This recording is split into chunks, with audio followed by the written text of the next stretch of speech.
So, no, I wouldn't say I have a passion for HR. Welcome back to Human Resources for the People. It's a human capital revolution. Today we're going to be answering Ask HR questions because I'm banned part 300 something. This is part of a long running series on the channel to talk through the questions that come through on Ask HR subreddit on Reddit. We've got a question out of Georgia about HR complaints, a question out of PA about disruptive behavior, and a question about workplace issues, actually from the legal advice subreddit. So let's go right into Georgia. And they said, well, there's a long story short. Current manager went through the work truck, found the Xanax the person takes, told other managers and directors, and mocked him. They are going to file a complaint because multiple people at the meeting told him that he takes some medication. The first question is, if HR asks me who told me, is it okay to say I'd rather not in fear for them? And then the other one is, after a complaint is made, is there a time frame that they have to follow up? So a couple things. It really, that's kind of silly. If this was a group of managers and directors, multiple people, you could tell them that you'd rather not say, but give a list of the people who were at this meeting that allegedly attend. And I think that that's probably the way to go. You don't really need to say who told you, because you can just say, I heard that he told this and that it was everyone. And that's fine, especially because when I'm talking, I'm just going to start pulling managers and directors and discuss it with them.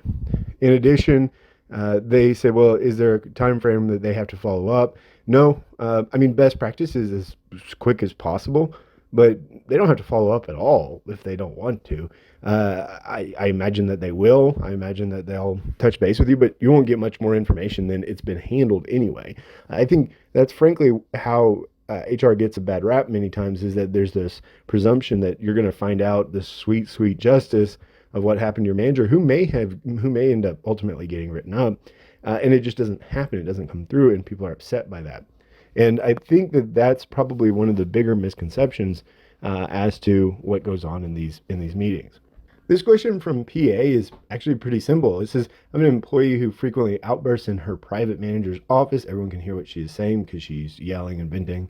They've had a conversation with their manager about taking her to a private place. What are the next steps? The next step is to go talk to that manager's manager and tell them, hey, they're not stopping, and also let your manager know, right?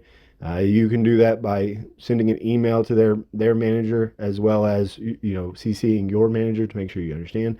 I think that is really critical, to have that communication and just to escalate it.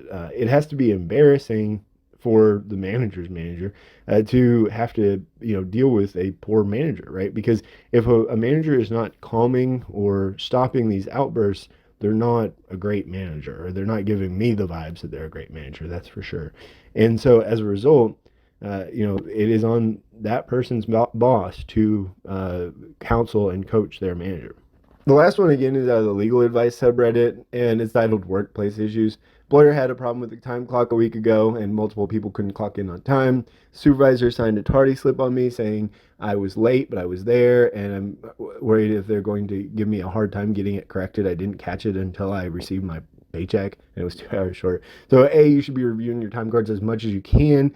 I understand, and maybe there's not that visibility in this organization, but you should be reviewing them.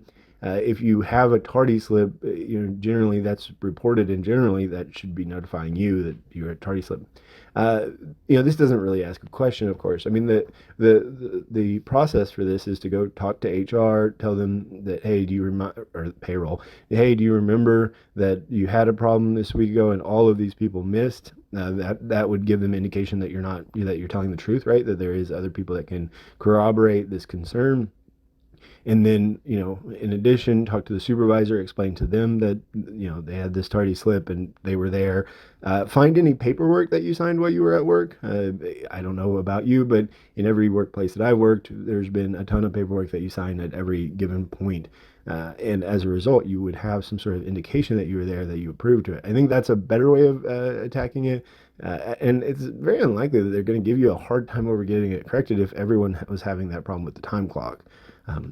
I'm concerned that is not, that is not something that most people will give you a hard time for, especially if you can prove it.